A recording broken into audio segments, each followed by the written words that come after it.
कैसे कैसे सवाल हैं, ये सवाल मैं देख रहा था सीजीएल। देखिए, आज के दौर में पता है हम सोचते हैं कि यार मैं वैल्यू पुटिंग कर लेता हूँ।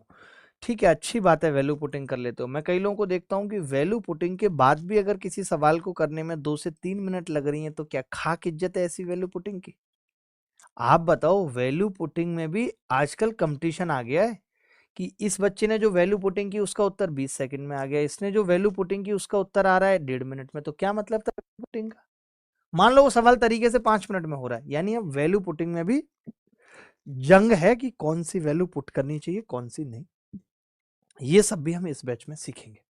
अभी तो मैं बस ऐसे ही बता दे रहा हूं कि इस सवाल में अगर हमने ए को 0 पुट कर लिया, अगर हमने ए को 0 पुट कर लिया, फिर मैं बताऊंगा कि कब हमें 0 रखना है, कब हमारी वैल्यू सवाल को बहुत आसान बना देगी। तो आपने कहा m तो a हो गया और y 0। हमारी कोशिश हमेशा यही रहती है कि हम जितना ज्यादा 0 बना पाए।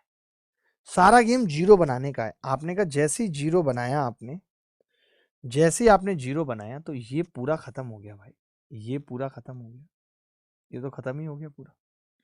बचा क्या है? अब आपने कहा एम ए है, तो मैंने लिखा ए स्क्वायर बी स्क्वायर,